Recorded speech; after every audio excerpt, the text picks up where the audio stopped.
Today's topic, 3 tax strategies you should consider as you approach retirement. A lot of this stuff can be kept pretty simple, but you also need to know where to look to keep it simple. And these are 3 extremely time-tested strategies to have in your financial plan. And while we note this topic for as you approach retirement, 2 of them are a little bit more retirement based than the other one is. And even if you're in retirement, these are all things that can still come into play. But these are things that you should be keeping in mind, even as you're in your accumulator phase. A lot of our clients come to us usually in that accumulator phase, but as we continue to grow and our clients get larger and larger, a lot of those are closer to what we call decumulation planning, which whether we call that financial independence or retirement, that decumulation phase is really starting to kick in. So 3 big ones we're going to cover today: asset location, withdrawal sequencing, and one of my favorites, Roth conversions. Stay tuned. We dig into all 3 of those next. All right, before we get into it, you know that I always put a quick little favor at the start. If you have not subscribed to the channel, please do so. Give us a thumbs up. Help us spread this message to the masses on YouTube. Click on the bell icon. Also get a notification every time we release a new video like this one. That's it. That's my pitch. All right, first up, asset location. In the simplest of terms, where to put your money. Right. So we sometimes will think about diversification in terms of stocks and bonds inside of a portfolio, but asset location, very similar idea. And I would even argue maybe even more important. Think of it this way. You are in the ballpark that you believe, working with your advisor or just on your own, that you believe a 70-30 allocation is best for you. So you're sitting there, you're thinking, all right, well, I'll do 70-30 in my Roth. I'll do 70-30 in my 401k. I'll do 70-30 in my taxable brokerage account. I'm going to say wrong. But if you did that, I am so proud of you. But here's what we mean by asset location. So 3 accounts that I'm going to mention here. Roth IRA, tax deferred account. Think of that as more like your 401k, IRA, things of that nature. And then taxable account, brokerage account.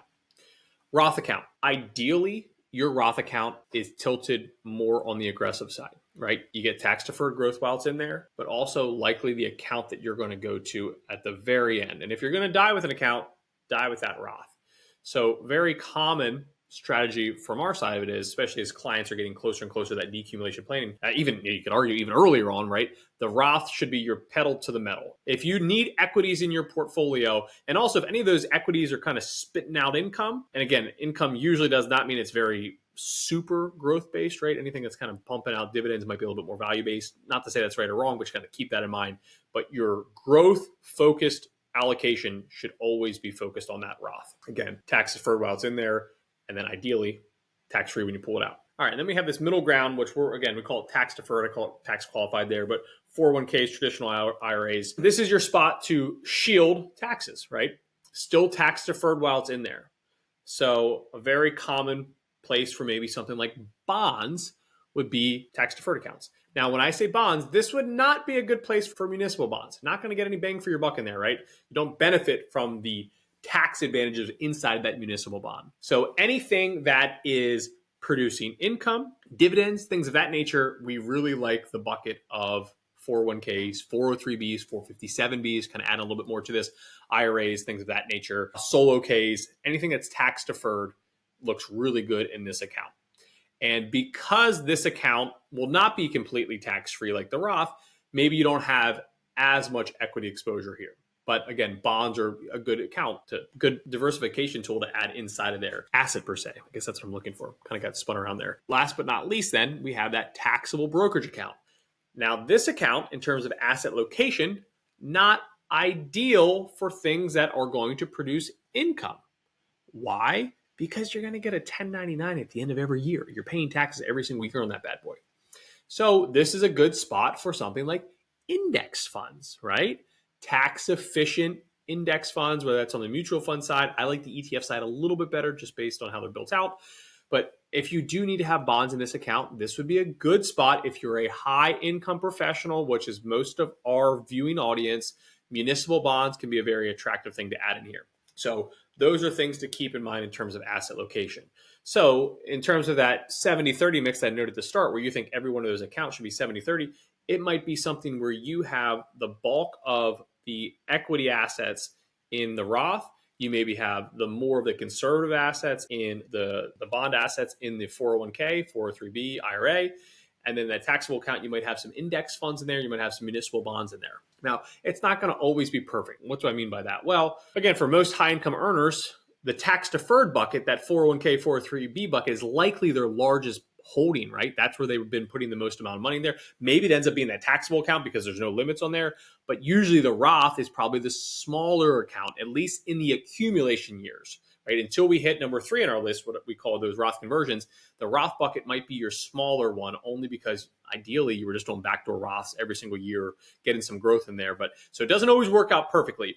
But as you approach retirement, or if you're in retirement, one of the best ways to be very tax efficient is keep an eye on that asset location. Next vital topic, withdrawal sequencing, or AKA how you start to pull money out. And this list is going to pretty much be the exact opposite of my last list, right? So in this phase of the game here, you're decumulating, right? You're starting to take money out. Where do you start? Most of the time, your taxable brokerage account is going to be your number one spot to start, right? Ideally, we're only being hit here with capital gains tax. Hopefully income is lower now because we're retired. So we're in the lower capital gains rates, ideally. Also really important once we get to number 3, by using these funds first and not going to our second bucket, we're also keeping our taxable income low, right? Remember, as soon as you start going to the IRAs, 401ks, 403bs, that's all taxable income. So once we get to number 3 in Roth conversions, that can really affect the game here. So as I always say to clients, in a perfect world, never this easy, but when you retire, you have 3 buckets with perfectly filled up to the top. You got your pre-tax assets, 401k, IRAs.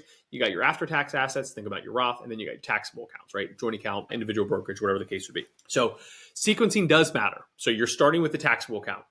Once that account is wound down or getting pretty far down the line, or maybe you're even out of that Roth conversion phase here, that's where tax deferred should be next. So again, thinking your IRA, I'm going to say 401k, 403b, 457b, not uncommon that at retirement, you likely are rolling those accounts into an IRA. That's pretty commonplace. Not for everybody. For some reason, you have a very expensive IRA or not the world's best advisor. I don't know, but they can still stay in qualified plans, but usually they end up in an IRA at that point. So the reason why they're in the middle of the road here is, remember, they are going to be taxable income.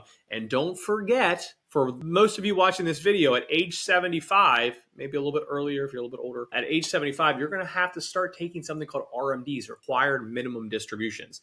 Those also will have a large effect once we get to Roth conversions. But you're going to be forced to pull money out of these buckets eventually. So the nice thing about this tax deferred is, in going to this bucket a little bit later after taxable accounts, it's still tax deferred. So you're still getting those tax benefits down the line as it's starting to grow. And then last but not least, my favorite bucket, the Roth bucket. You usually want to save this to the very end. Are there certain circumstances where you might dabble in it a little bit earlier? Possibly, especially if you're near any income threshold. We get into like the IRMA conversations. We get into kind of certain tax bracket planning or even capital gains planning. Could you maybe dabble in that a little bit sooner? You could, because it gives us that tax-free income. But for the bulk of you, you're likely pushing this almost all of it to the very end. And as I noted at the start, if you're going to die with an account, besides life insurance is the best thing you can die with, because that goes completely tax-free to your heirs. So withdrawal sequencing is important.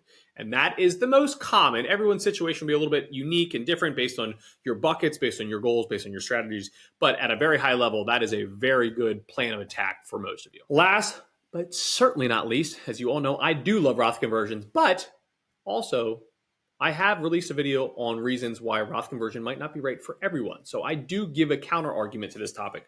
But let's get into one of my favorite, if not our largest tax saving vehicle, the Roth conversion, or what we like to say, locking in lower tax rates in that given year. And why is that beautiful? Well, because we actually know tax rates in that given year, because we don't know them in future years. So what is a Roth conversion? A Roth conversion is taking pre-tax dollars, think about your IRA, 401k, 403b, and purposely converting those to a Roth, creating a tax bill on purpose. That's right, creating a tax bill on purpose. But here's the thing. For most, we don't want to get too crazy. And I would say we're trying to fill up those lower tax brackets.